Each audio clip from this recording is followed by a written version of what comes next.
하나님의 말씀 요한계시록 5장 9절에 있는 말씀 함께 보시겠습니다. 요한계시록 5장 9절에 있는 말씀입니다. 제가 읽겠습니다. 여러분 눈으로 마음으로 따라 읽어주시기 바랍니다. 그들이 새 노래를 불러 이르되 두루마리를 가지시고 그 임봉을 떼기가 합당하시도다. 일찍이 죽임을 당하사 각 족속과 방언과 백성과 나라 가운데에서 사람들을 피로 사서 하나님께 드리시고. 아멘. 저는 오늘 이 말씀을 본문으로 사랑 있는 고생이 행복이었네 마지막 시간 여러분과 함께 인정투쟁에서 살아남기라는 제목으로 말씀의 은혜 나누도록 하겠습니다. 우리 첫 시간에는 사랑이 소중하다는 것을 여러분과 이야기 나눴습니다. 그렇죠? 그래서 사랑하려면 어른이 되어야 하고 어른의 사랑은 결과적으로 희생하는 사랑이다. 우리 주님의 사랑이 그런 사랑이다. 우리는 좋아하는 존재로 끝나는 게 아니라 사랑하는 존재로 발전해야 한다. 그런 말씀을 나눴습니다. 그렇게 사랑하기 위해서 오늘 안교 시간에 서로 어떻게 소통해야 되는지 간단히 말씀 나눴습니다. 항상 어느 곳에 가서 분위기가 좋으면 예정된 것보다 시간이 길어집니다. 저는 분위기가 안 좋으면요 그냥 준비한 것만 딱 하고 옵니다. 분위기 좋으면 계속 주저리 이 이야기도 저 이야기도 나눠서 길어져요. 그래서 준비한 걸 다 못해요. 오늘 원래 딱 그 시간 내에 할 수 있는 분량을 가져왔는데 좀 늘어났고요. 오늘 설교 시간은 잘 맞춰야 될 텐데 오늘 1시에 또 행사가 있다면서요. 빨리 맞춰야 할 것 같습니다. 여러분 이생망이라는 말 혹시 아세요? 최근에 만들어진 젊은 친구들에게 유행하고 있는 신조어 이생망이라는 말의 뜻이 혹시 뭔지 아세요? 아시는 분? 네? 뭐예요? 몇 살이에요? 13살인데 벌써? 그랬구나. 네. 우리 친구에게 박수 한번 주시기 바랍니다. 여러분, 이생망이라는 말이 이번 생은 망했다의 약자입니다. 이게 2016년도에 대학생들과 취업준비생들 사이에서 만들어진 신조어로 아주 폭발적인 유행을 하기 시작했죠. 그러다 최근에는 이 말을 누가 쓰기 시작했는가? 중고생들이 쓰기 시작했습니다. 그 13살이니까 이제 곧 중학생 들어갈 텐데 이제 중고생 아이들이 이생망을 외치고 있습니다. 아직 20년이라는 인생을 살지 않은 아이들이 20년이라는 인생도 채 살지 않았는데 벌써 이번 생은 망했답니다. 근데 이 아이들에게뿐만 아니라 요즘 사회 전반적으로 많은 사람들에게 이생망을 외치고 있는 시대가 요즘 시대가 아닌가 생각합니다. 여러분은 이번 생은 망했다고 생각하시나요? 아니면 흥하고 있다고 생각하시나요? 어른이고 아이고 자꾸 이번 생이 망했다고 생각하는 비관적인 생각이 우리 사회를 사로잡고 있습니다. 특별히 아이들에게, 이 중고생들에게 이번 생은 망했다고 이야기하는 이유가 무엇일까? 한 심리학자가, 우리 한국의 심리학자가 그렇게 정의를 내렸습니다. 이 아이들이 이번 생은 망했다고 하는 이유가 무엇일까? 첫째는 부모의 기대에 자기가 못 미쳐서 망했다고 생각한답니다. 우리 부모님들의 기대가 사실 너무 높아요. 부모님들 아이들 태어나고 나면 다 뭐 할 것 같아요? 그 아이가? 대통령도 될 것 같고 의사도 될 것 같고 뭐 판사도 될 것 같고 다 기대가 높으시죠? 저 기대가 꼭대기에 있어요. 그러다가 시간이 흐를수록 초등학교 때까지는 어느 정도 기대를 하다가 중학교 되면서부터 서서히 현실적으로 기대가 꺾이기 시작하죠. 고등학교 가면서 이렇게 점점 기대가 꺾여가긴 하는데 어찌됐건 부모님들의 기대가 너무 커요. 그러니 아이들이 부모님을 바라보면서 그 기대가 큰 부모를 바라보면서 숨이 막히기 시작하는 거죠. 어차피 나는 부모의 기대에 미치지 못해. 그래서 나는 이번 생이 망했어 라고 생각하게 된다는 것이죠. 두 번째 이유는 뭔가 내 기대에도 못 미친대요. 자기도 뭔가 꿈이 있었는데 시간이 흐르다 보니까 중학생 고등학생 되면서 현실의 벽에 부딪히고 자기 성적에 부딪히고 이러면서 자기 기대에도 못 미치는 자기 자신을 바라보는 것입니다. 근데 안타깝게도 그 아이의 기대도 누가 만들어준 건가? 부모가 만들어준 거거든요. 부모에 의해서 너무 높은 기대가 만들어졌고 그것이 결과적으로 미치지 못하니까 이번 생은 망했다고 생각한대요. 세 번째는 친구들 사이에서도 자기는 무존재감이라 이번 생은 망했다고 생각한답니다. 제가 학생 아이들 대상으로도 강의를 하기 때문에 가끔 학생 아이들하고 이야기를 나눠보면요. 그 아이는 제가 볼 때 그냥 객관적으로 아는, 제가 일반적으로 아는 아이인데 사회 친구들 사이에서 인기가 많은 것 같아요. 근데도 자기는 존재감이 없다고 이야기하는 아이들이 꽤 많더라고요. 우리 아들도 되게 아이가 착해서 그런지 주변에 친구들 많고 되게 인기가 많아요. 제 아들은 돈을 잘 안 써요. 근데 친구들에게는 잘 써요. 아빠 닮았나 봐요. 저도 돈은 잘 안 쓰는데 제 동료나 제 후배들 밥 사주는 거 되게 좋아하고 우리 직원들 간식 사주는 거 좋아하고 그래서 제가 유일하게 쓰는 돈은 그런 거거든요. 다른 사람 이렇게 간식 사주고 뭐 우리 직원들 사주고 우리 후배들 밥 사주고 이런 거 제가 좋아해서 그렇게 쓰는데 제 아들도 똑같이 그렇게 하더라고요. 그러니 밥도 잘 사줘. 그런데 다 착해. 뭐 요구하면 다 들어줘. 그러니 인기가 많은 것 같은데 자기는 아니래요. 자기 존재감 없다고 그렇게 이야기하더라고요. 아이들 전체적으로 보면 자기 존재감이 분명히 있음에도 불구하고 없다고 생각하는 거죠. 이유가 뭔가 집에서부터 어릴 때부터 존재감이 없다고 생각한 채 늘 실망하면서 자랐기 때문에 이번 생은 망했다고 이야기한다는 것입니다. 여러분, 이렇게 이번 생은 망했다고 이야기하는 이유가 뭔가? 저는 인정투쟁 이론이라는 것을 통해서 그 이유를 한번 찾아보게 되었습니다. 독일의 철학자인 헤겔에 의해서 처음 주창된 이론이 인정투쟁 이론인데요. 그 이후에 많은 철학자들과 심리학자들에 의해 이 인정투쟁 이론이 정립이 되어서 지금은 굉장히 대표적인 심리학 이론 중에 하나가 되어 있습니다. 인정투쟁 이론을 이렇게 정의합니다.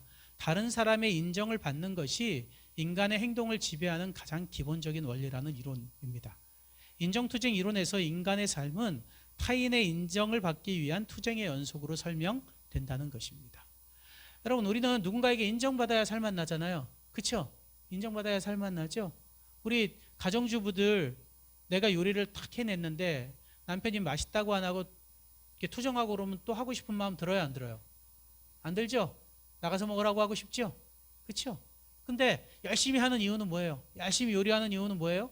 남편이 혹은 아이들이 먹고 맛있다고 인정해 줬으면 좋겠다는 생각이 드는 거죠. 이렇게 먹고 건강하게 그다음 행복하게 살았으면 좋겠다 하는 마음이 드는 거예요.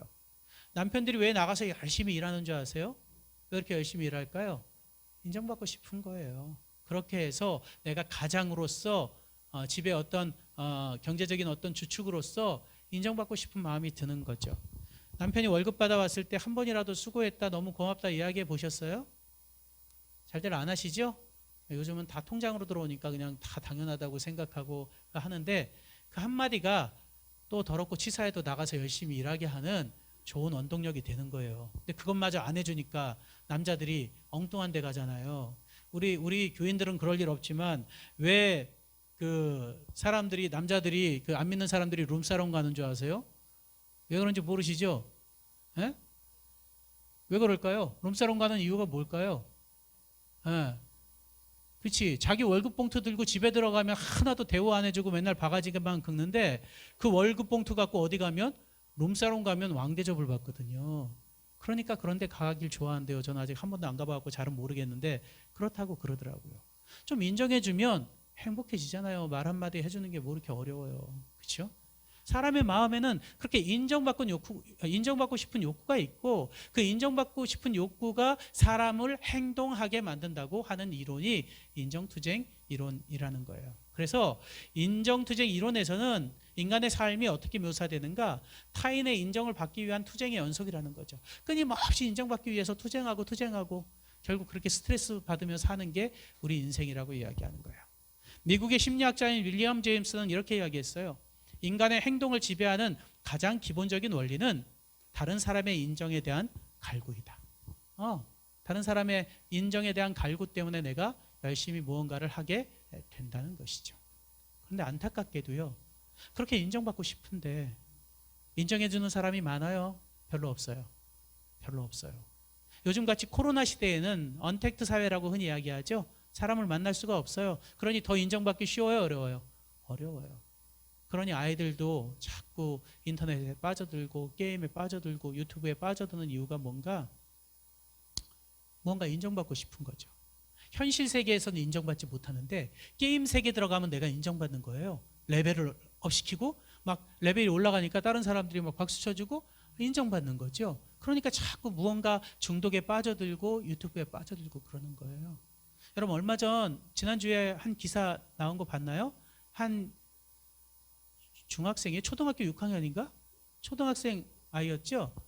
아이가 그 인터넷 뭐 그런 걸로 1억 3천만 원인가를 썼잖아요. 전세 자금을 다 날렸죠. 그 이유가 뭔지 알아요? 그 이유가 뭔가 유튜브의 세계가 그래요. 유튜브나 이런 데는요. 유튜브를 운영하고 그런 아이들이 아프리카 TV나 유튜브 이용하는 아이들이요. 실시간으로 채팅도 하고 그러는데 이렇게 풍선을 쏴주거나 돈을 넣어주면 그 사람 이름을 불러주면서 인정해 주는 거죠. 그렇게 하면 자기도 모르게 거기에 빠져가지고 그 아이가 뭐라고 그 유튜버가 뭐라고 거기에 인정받고 싶어서 돈을 넣고 막 그렇게 한다는 거죠. 아이들도 뭔가 외로운 거예요. 인정받고 싶은데 가까이 있는 부모나 누구는 나를 인정해 주지 않는데 인터넷상에선 자기를 인정해 주니까 그렇게 빠져들고 마는 거죠. 여러분 우리가 그렇게 인정받지 못하고 있는 사회에서 정말 인정투쟁하지 아니하고 행복하게 살아갈 수 있는 방법이 무엇일까요? 저는 이거라고 생각해요. 인정투쟁에서 해방되는 법은 자기 스스로를 자기가 인정하는 것이라고 생각합니다. 그 누구도 나를 인정해 주지 않을 때 내가 나를 인정하면 그 사람은 넉넉하게 살아갈 수 있어요. 그런데 남이 나를 인정해 줘도 내가 나를 인정하지 못하는 사람은 스스로 삶을 포기하고 생을 포기하는 사람도 많아지고 있는 것이죠. 그래서 여러분 내 스스로가 나를 인정하는 것이 필요해요. 그렇게 자기 스스로를 인정하는 것을 흔히 뭐라고 이야기하는가? 자아존중감 혹은 자존감이라고 이야기합니다. 그래서 요즘 자존감이 굉장히 그 강의 주제로도 각광을 받고 있고 많이 이야기하고 있는 주제 중에 하나입니다. 우리 알바몬이라는 사이트가 있어요. 들어보셨나요? 알바몬? 우리 대학생 친구들, 젊은 친구들은 잘 알 텐데 알바몬이 뭔가 하면 그 직원을 구하는 기업과 일자리를 구하는 사람들 사이를 연결해 주는 중개 사이트예요. 특히 이제 알바몬인 이유가 대학생 아이들이 알바를 거기서 많이 구하기 때문에 뭐 알바몬이다 그렇게도 하는데요. 그 알바몬 사이트에서 대학생들 735명을 대상으로 설문조사를 했어요. 나의 자존감을 갉아먹는 자존감 도둑은 누구인가? 라는 설문조사를 했습니다. 1등이 누군지 아세요? 자존감 도둑은 뭔가 하면 나에게 상처를 주고 나에게 이렇게 비난을 하고 나에게 안 좋은 말을 해서 내 자존감에 상처를 주는 사람들을 흔히 자존감 도둑이라고 이야기해요. 여러분 자존감 도둑 조사를 했는데 누가 1등 했는 줄 알아요? 대학생들에게?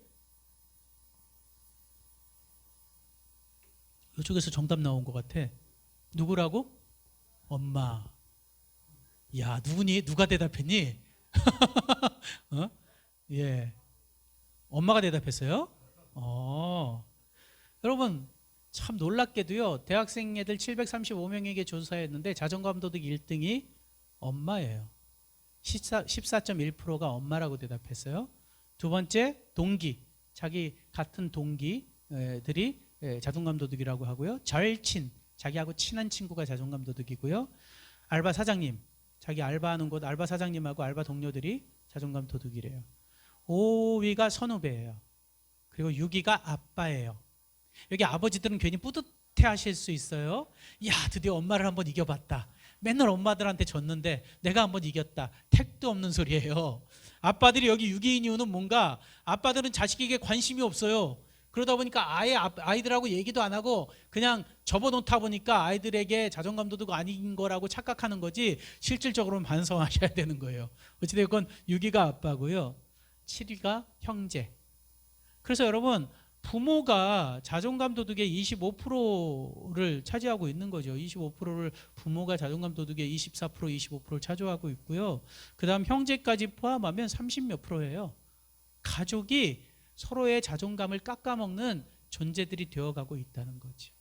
여러분 여기 보시면 전부 다 가까이 있는 사람들이에요. 그렇죠? 내 아주 밀접한 관계에 있는 사람들이 내 자존감을 갉아먹는 사람들이라는 것이죠. 서로 인정해주지 못하고 공격한 채 그렇게 자존감을 깎아먹고 있다는 거예요. 우리의 자존감은 어떻게 살려줄 수 있을까요? 오늘 저는 성경 말씀을 통해 그 말씀을 여러분과 나눠보고자 합니다. 최대호라는 시인이 있어요. 아주 젊은 친구예요. 20대 젊은 친구인데요. 뭐 공부도 많이 한 친구가 아니고 국문학을 전공한 친구도 아니에요. 근데 이 친구가 젊은이들 사이에서 굉장히 인기 있는 시인으로 떠올랐었어요. 이 친구는 시를 자기가 그냥 낙서하듯이 썼어요. 근데 어느 순간 낙서하듯이 시를 썼다가 그걸 SNS에 올리기 시작했어요. SNS에 자기 그냥 시를 자기가 남겨놓으려고 올렸는데 그게 젊은이들 사이에 폭발적인 인기를 누리게 되었고, 그래서 출판사에서 결국은 그 친구에게 SNS에 올린 시들을 시집으로 내자 해갖고 시집을 2권을 냈어요. 제목이 읽어보시집 뭐 이렇게 제목이 나와 있는데 시들이 기가 막혀요. 그 시 중에 방송에서 자주 인용하는 시가 어떤 시인가 하면 그런 시예요. 기분이 저기압일 땐 고기 앞으로. 이해가 되세요? 이해가 되시는 분은 젊은 분이에요. 네. 기분이 저기압일 땐 고기 앞으로 가래요. 고기 씹으러 가라는 얘기죠. 그걸 아주 말장난처럼 저기압 고기압 이렇게 해가지고 해서 그거 뭐 TV에서 많이 인용해서 한동안 썼었고요. 모든 시들이 그래요. 2줄 3줄이에요. 모든 시들이 짧은데 되게 기가 막혀요. 제가 그 시가 너무 마음에 들어서 저도 그 시집을 2권 다 사서 읽었는데요. 읽는데 한 권에 30분도 안 걸려요. 아까 이야기했죠? 2줄이라고요. 한 페이지에 2줄이고요. 나머지 한쪽은 이상한 그림, 낙서 같은 그림 그려 있고요. 시집은 이렇게 두꺼운데 30분도 안 걸려요. 그냥 뭐 글자가 별로 없으니까 너무 쉽게 읽을 수 있어요. 그 시 중에 제가 제일 좋아하는 시가 바로 준빗물이라는 시예요. 좋은 일, 좋은 사람, 좋은 삶을 만나려면 간단한 준빗물이 있다. 좋은 나. 제가 이 시를 읽으면서 제가 자존감 강의할 때 자주 이야기했던 내용을 아주 짧게 시로 요약해놔서 참 좋다는 생각이 들었어요. 우리는 다 좋은 일 하고 싶어 하죠. 그래서 대학도 가고 대학원도 가고 어떤 친구는 박사도 따고 뭐 그래요. 좋은 일을 하고 싶어 해요. 그렇죠? 좋은 사람 되고 싶어 하죠. 그렇죠? 좋은 사람 되고 싶어 해요. 뭔가 스펙을 쌓아서 정말 돈도 잘 벌고 뭐 이렇게 능력 있는 사람 되고 싶어 해요. 좋은 삶을 만나려고 하고 좋은 사람도 만나려고 하죠. 그렇죠? 그래서 좋은 사람 만나려고 어떻게 해요? 자기는 뭐 별로 뛰어나지 않은데 뭐 결혼정보회사에다가 올려가지고 어떻게든 뭐 좋은 사람 만나려고 하죠. 여러분 한동안 결혼정보회사에서 그 신랑 신부 등급을 매겨놓은 등급표가 한동안 유행했었죠. 진짜 결혼정보회사에서 등급표를 매겼는데 15등급으로 매겼어요. 15등급으로 매겨서 점수를 내는데요. 1등급이 제일 좋은 신랑감 신부감이죠. 1등은 누군가 대통령, 국무총리, 장관 뭐 이런 고위직의 자녀, 그리고 재벌 뭐 그런 집안의 자녀가 1등급이에요. 제가 재미삼아 한번 그 등급을 보고 저를 매겨봤거든요. 저는 몇 등급인가? 14등급이에요. 다행히 15등급은 아니에요. 14등급에 턱걸이 했어요. 참 재미있고 한편으로는 씁쓸하게도 사람을 등급으로 나눠서 이렇게 해놓죠. 그래서 높은 등급 사람 만나려고 그렇게 노력하잖아요. 그렇죠? 그렇게 노력합니다. 좋은 삶을 살려고 해요. 멋지게 누리면서 살려고 생각을 합니다. 그런데 문제는 뭔가 그렇게 하려고 노력하면서 무엇은 준비하지 않는다고요? 좋은 나는 준비하지 않는다. 좋은 내가 준비되지 않은 사람일수록 더 이런 것을 꿈꾸죠. 그렇죠? 나는 준비가 안 돼 있는데 어느 날 갑자기 백마탄 왕자님, 백마탄 공주님이 와가지고 나를 어떻게 이렇게 데려가는 꿈을 꾸고요.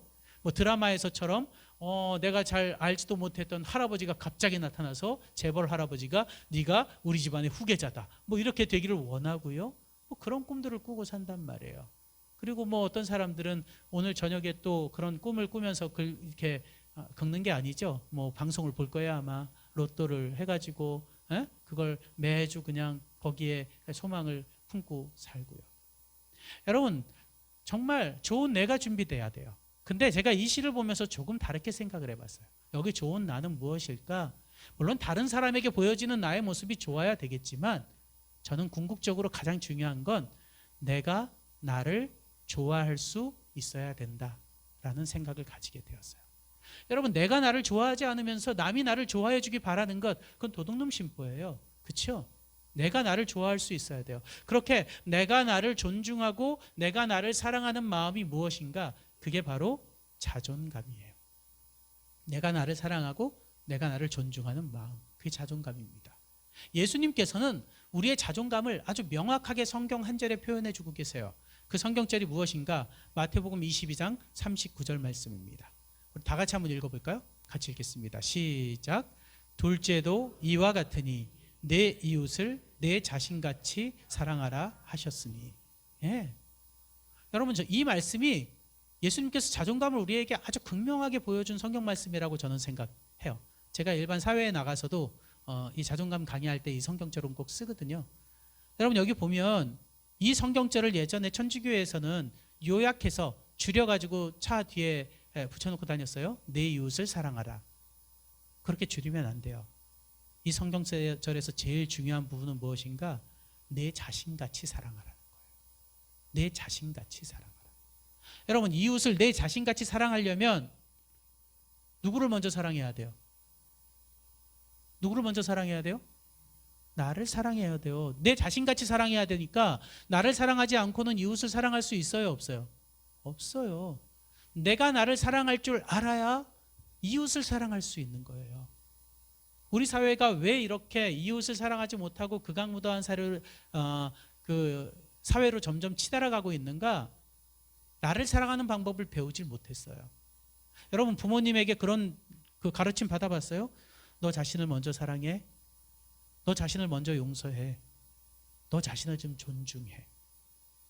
그렇게 여러분 배워보셨습니까? 그런 거 별로 못 배우셨죠? 늘 무엇만 배웠어요? 야, 타인을 좀 배려해. 타인을 좀 사랑하고 다른 사람 좀 존중하고 다른 사람 용서하라고 그렇게 배웠지, 나를 용서하고 나를 존중하고 나를 사랑하라고 잘 못 배웠다는 거예요. 그러다 보니까 나도 남도 사랑하지 못하는 자존감 떨어지는 사람이 되고 만 것이죠. 그래서 여러분, 우리 예수님께서는 이 말씀 속에서 남을 사랑하기 전에 너를 사랑해야 남을 사랑할 수 있다는 것을 우리에게 가르쳐주고 있는 것입니다. 제가 자존감 강의를 하다가, 교회 안에서 자존감 강의를 하다가 어느 순간 벽에 부딪혔어요. 이게 뭐지? 내가 나를 어떻게 생각하고 남이 나를 어떻게 생각하는 게 자존감일까? 그건 아닐 것 같은데. 그러니까 세상에 나가서 자존감 얘기할 때는 별로 문제가 없었는데요, 교회 안에서 자존감 얘기하다 보니까 뭔가 문제에 부딪혔어요. 하루는 서점에 가서 우리나라 정신과 여자 의사분이 쓴 책을 읽는데 내용은 별로 그렇게 좋지 않았어요. 시간이 남아서 서점 가서 시간 때우려고 잠깐 책을 보고 있는데 기가 막힌 문구를 하나 그 책에서 발견했어요. 그 책 자체는 별로 좋은 책이 아니었는데 그 책에 있는 문구가 좋았어요. 제 문제를 해결해주는 문구였는데요, 그 여의사가 미국의 복음주의 신학자인 맥그레스 목사의 글을 인용해서 써놨어요. 이렇게 써놨습니다. 우리의 자존감은 내가 나를 어떻게 생각하고 남이 나를 어떻게 생각하느냐가 아니라 하나님께서 나를 어떻게 보시느냐에 근거해야 한다. 남이 나를 어떻게 보는가가 아니고요, 우리의 자존감은 하나님께서 나를 어떻게 평가하시느냐에 근거해야 한다는 거예요. 여러분은 얼마짜리 정도 되는 것 같아요? 여러분의 가치가. 여러분은 돈으로 환산하면 얼마짜리 정도 될 것 같아요? 네? 얼마짜리 정도 되는 것 같아요? 우리 찬양을 멋지게 해주시는 장로님이시죠? 장로님은 아주 찬양을 참 멋지게 진행해 주세요. 보통은 젊은 청년들이 찬양 인도하는데 장로님이 하셔도 아주 은혜롭게 찬양이 잘 진행돼서 제가 어제 오늘 아주 은혜를 많이 받았는데, 장로님은 얼마짜리 정도 되는 것 같아요? 본인 생각할 때. 안 매겨봤어요? 네. 남 목사님은 얼마짜리 정도 되는 것 같아요? 정답을 알고 있어. 이분이 정답을 알고 있어. 여러분 얼마짜리인가? 다 따라하겠습니다. 나는 다 따라하겠습니다. 나는 예수님짜리입니다. 예. 이 예수님짜리 처음 하면 다들 잘 못해요, 말을. 여러분 예수님짜리예요. 우리 목사님 정답을 알고 계셔서 너무 감사한데, 우리는 예수님짜리예요. 여러분, 짜리라는 말이 뭐예요? 짜리가. 네, 짜리란 그 물건을 사기 위해서 지불된 가치, 그것을 사기 위해서 지불된 가치를 짜리라고 하는 거예요. 10,000원짜리 하면 그 물건 사기 위해서 10,000원 지불한 거고요. 100만 원 하면 100만 원짜리면 100만 원 지불한 거예요. 그러면 여러분이 예수님짜리라는 이유는 여러분 사기 위해서 무엇을 지불한 거예요? 예수님을 지불한 거예요. 그렇잖아요. 우리가 오늘 읽었던 계시록 5장 9절에 보면 우리를 무엇으로 샀어요? 피로 샀어요. 누구의 피예요? 예수님의 피예요. 그래서 우리의 몸속에 예수님의 피가 흐르고 있는 것이고 우리의 심장에 예수님의 피가 넘쳐 흐르는 거예요. 우리는 그래서 예수님짜리인 거예요. 여러분이 여러분을 존중하고 여러분이 여러분을 사랑해야 하는 이유는 이 사실을 일찍이 깨닫고 얼마나 행복했는지 몰라요. 나라는 존재가 얼마나 소중해졌는지 몰라요. 그때부터 저는 소중하게 저를 아끼고 살아요. 누군가에게 무시당하고 누군가에게 속상한 일 당해도 난 예수님 짤이지 라고 생각하고 툭 털고 일어설 수 있어요. 자존감이 바닥을 치거나 그런 일은 별로 없어요. 제 아내가 저한테 그러더라고요. 당신은 뭐 가진 것도 없는데 아무튼 자신감은 늘 넘쳐난다고. 저 자신감 넘쳐나요. 어디 가서도 기 안 죽어요. 저 어제 말씀드렸죠. 국방부 가서 전 직원과 장성들 앞에서 강의할 때도 육사에서 전 교수들 대상, 교수들이 다 장성이나 아니면 영관급 이상이 교수잖아요. 거기 그 교수들 앞에서 강의할 때도 비록 난 방위 출신이지만 당당하게 강의했다고요. 제가 방위 출신임에도 불구하고 장성 앞에서 쫄지 않고 당당한 이유는 뭔가? 난 예수님 짤이니까요. 뭐가 꿀려요? 제가 정부 부처 여러 군데 유명한 데 가서 큰 기업에 가서 강의할 때도 쫄리지 않고 당당하게 강의할 수 있는 이유는 그거 하나예요. 난 예수님 짤이니까요. 난 소중하니까요. 여러분 그런 마음으로 나를 좀 소중하게 다루고 소중하게 생각할 수 있는 저와 여러분 되시길 간절히 바랍니다. 요즘 많은 사람들은 사람의 가치를 숫자로 표현하기 시작했어요. 그렇죠? 키가 몇인지, 몸무게가 몇인지, 성적은 어떻게 되는지, 재산은 얼마인지, 연봉은 얼마인지, 아파트 평수는 몇 평인지, 자동차 크기는 얼마나 되든지. 이런 숫자가 우리의 가치를 산정하고 있는 세상 속에 우리가 살고 있어요. 그런 숫자로 여러분 보시면 여러분 가치가 너무 보잘것없고 내 모습이 한심해 보일 수 있죠. 근데 여러분 그렇게 살지 마세요. 우리는 우리 안에 내재되어 있는 가치, 그분의 가치로 나를 바라봐야 돼요. 예수님 짤이라는 사실을 잊지 않고 이 세상에서 당당하게 좀 비싸게 살아갈 수 있는 저와 여러분 되시길 간절히 바랍니다. 비굴하게 작은 것에 비관하지 마시고요. 당당하게 살아갈 수 있는 저와 여러분 되시기를 간절히 바랍니다. 저는 지금 이 자기사랑 고백을 제가 만들어서 한 지 14년 됐는데요. 제 자존감을 계속 당당하게 만들어주는 좋은 방법 중에 하나예요. 그래서 저하고 상담하시는 분들에게 늘 가르쳐 드리는데 제가 여러분에게 가르쳐 드릴 테니까 한번 해보세요. 전 하루에 3번 이거 하거든요. 의무적으로 3번 하고 그다음 더 할 때 속상한 때는 이것도 한번 하는데요. 어떻게 하는 건가? 이런 거예요. 아무도 없을 때 저는 이제 일어나자마자 기도하고 바로 이거 하고요. 점심 먹고 운동 나갈 때 점심 먹고 저는 항상 운동 나가거든요. 점심시간에 운동하면서 하고요. 퇴근하면서 차 안에서 저 혼자 있을 때 이거 해요. 어떻게 하는 건가? 그냥 앞에다 내 이름만 붙이면 돼요. 사열아 사랑해. 사열아 괜찮아. 사열아 너 최고야. 아침, 점심, 저녁 이거 해주면 뭔가 모르게 내가 소중해지고 뿌듯해지고 힘들고 상처받았을 때는 눈물도 나고 그래요.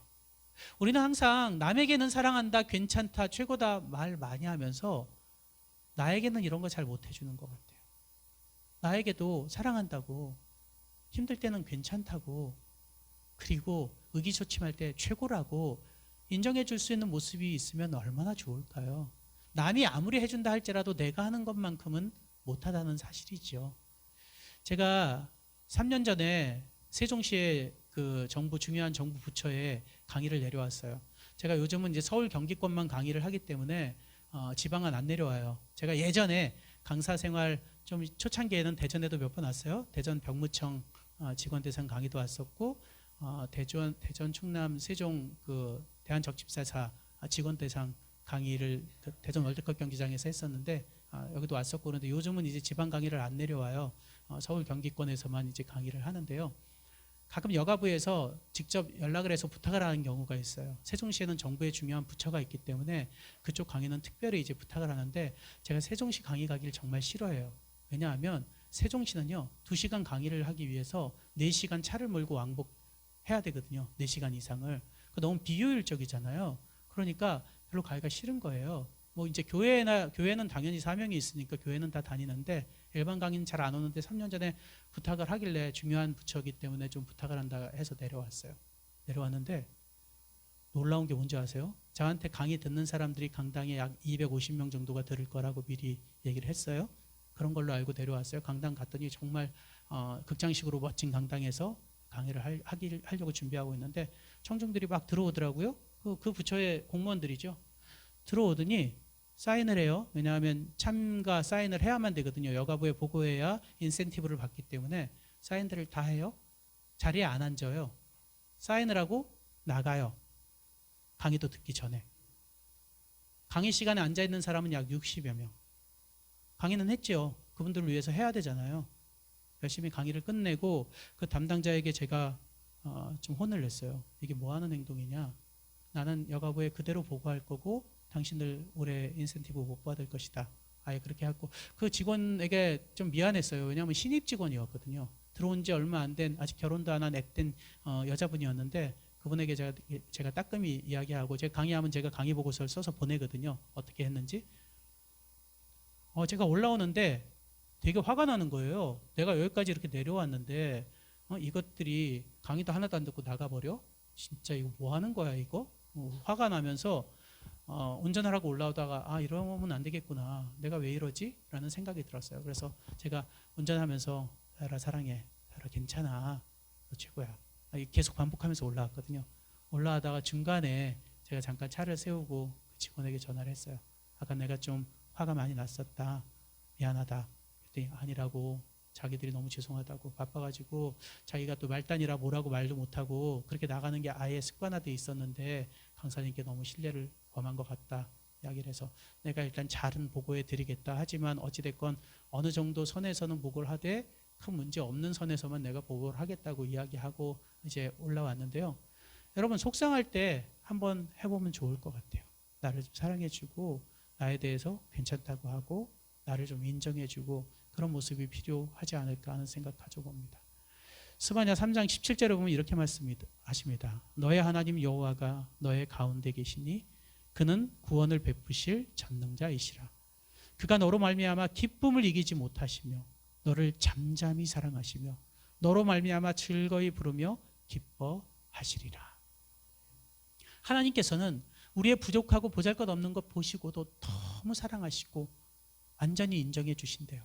얼마나 아름다운 말씀입니까? 여러분 이 스바냐의 배경을 알면 이 말씀을 읽으면서 눈물이 날 수밖에 없어요. 여러분 스바냐서가 쓰여진 배경이 어떤 줄 아세요? 므낫세와 아몬이라고 하는 아주 극악무도한 왕들이 그 이스라엘을 우상 숭배에 빠지고 죄에 넘치게 해놓은 상태에서 결국 아몬이 일찍 죽어버리고 8살짜리 아들 요시아가 왕으로 올라온 그 시점이 스바냐가 활동했던 시점이에요. 그 시점에 그 사회가 어땠는가? 스바냐서 1장을 한번 읽어보시면 오늘 여러분 가서 한번 스바냐서 1장부터 3장까지 한번 읽어보세요. 1장에 보면 그들의 죄가 무엇이었는가? 첫째, 우상숭배가 만연한 게 그들의 죄였고요. 두 번째는 상류층, 권력 있는 사람들의 죄가 심각했어요. 세 번째는 부유층, 돈 많은 사람들의 죄가 심각했다고 써 있어요. 제가 그 말씀을 보다가 문득 그런 생각이 들었어요. 야, 하나님의 택한 백성들은 물론 그 부류에는 없었고 하층에 있었을 거 아니에요. 하나님의 백성들이 그 우상숭배를 범하는 사람들 그리고 상류층에 있는 사람들 부유층에 있는 사람들의 죄를 보면서 무슨 생각을 가졌을까? 나는 저 죄를 안 짓고 다행이다. 저 죄 짓는 사람들 얼마나 불쌍해. 그런 생각을 가졌을까? 아니면 저 돈 많은 사람들 저 권력 있는 사람들 참 부러워 라는 생각을 가졌을까? 아마 많은 백성들이 한편으로는 죄를 안 짓는 것을 다행스럽게 생각하면서도 하나님 백성임을 다행스럽게 생각하면서도 또 한편으로는 돈 많은 사람들, 부유층들, 권력 있는 사람들, 죄 짓는 그들을 보면서 또 한편으로는 부러운 마음도 들었을 거예요. 그렇죠? 우리도 똑같잖아요. 우리도 하나님의 백성으로 살고 있지만 때로는 돈 많은 사람들, 권력 있는 사람들 부럽잖아요. 그렇죠? 그런 모습을 바라본 하나님의 모습은 어땠을까? 그 하나님이 고백하고 있잖아요. 너의 하나님 여호와가 너의 가운데 계시니 그는 구원을 베푸실 전능자이시라. 너로 말미암아 기쁨을 이기지 못하시며 너를 잠잠히 사랑하시며 너로 말미암아 즐거이 부르며 기뻐하시리라. 네가 많은 것을 가지지 못했어도 네가 권력자가 아니어도 보잘것없이 나약한 존재를 할지라도 난 널 사랑해. 난 늘 너를 사랑하는 존재야. 그러니 너는 소중한 존재고 예수님 짤이라는 사실 잊지 말거라. 그렇게 고백하고 있는 말씀이 바로 이 말씀이에요. 여러분, 우리 살아가면서 우리가 가진 것, 우리가 누리지 못한 것, 그런 것들 때문에 속상해하지 않는 저와 여러분 되시길 간절히 바랍니다. 하나님은 여러분이 예수님 자리라는 그 사실 하나만으로 너무나 우리를 사랑하고 아끼신다는 사실 잊지 않으며 자존감 높게 살아갈 수 있는 저와 여러분 되시기를 간절히 바랍니다. 마지막 한 말씀 드리고 마치도록 하겠습니다. 요즘 참 단풍이 예쁜 철이죠. 제가 대전에 있는 교회에 3번 왔었어요. 대전 동북교회 왔었고요. 작년엔 대전 새하늘교회 한 주간 전도회로 내려왔었고요. 오늘 이제 또 대전 산성교회 왔고요. 근데 작년에는 이제 한 주간 있었으니까 그 많은 이렇게 곳을 그 목사랑 같이 거기 박희규 목사랑 같이 대전과 대전 근교에 있는 예쁜 곳들을 이제 다녔는데 그 중에 제일 인상에 남는 곳이 한밭수목원이었어요.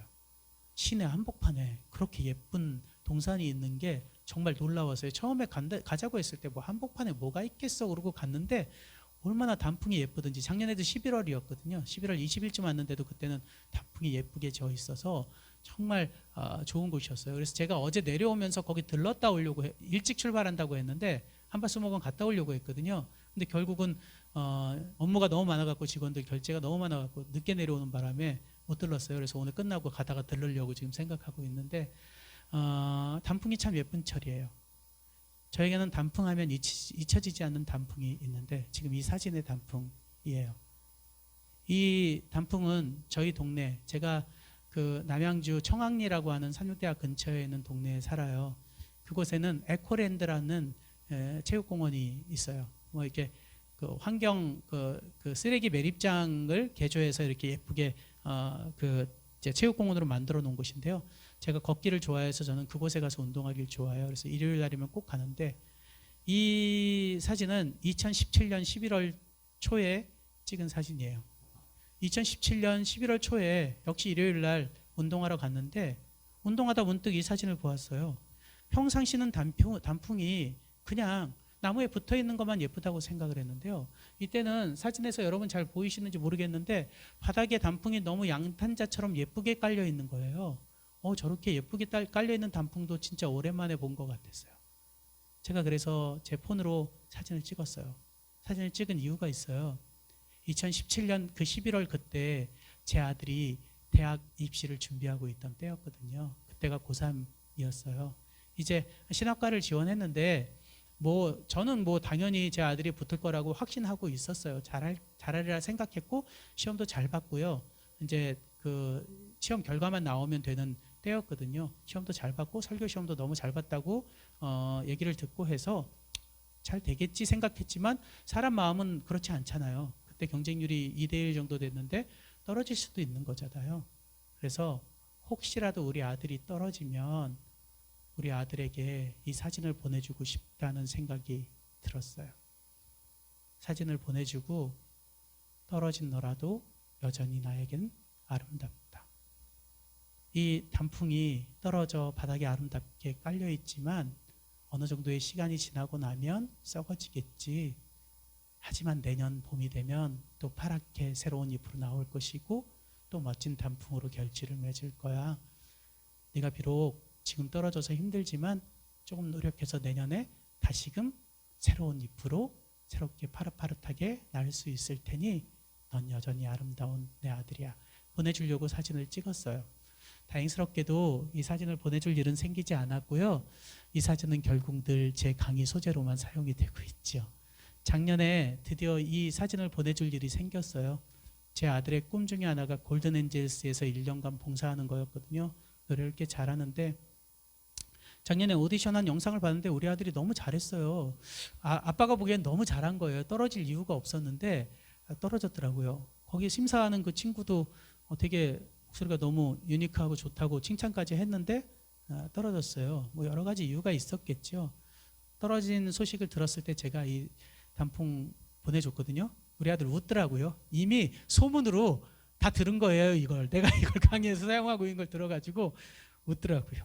어찌됐건 여러분, 하나님께서는 우리가 떨어졌다고 해서, 우리가 인생에서 실패했다고 해서 우리를 아름답지 않게 보는 분이 아니에요.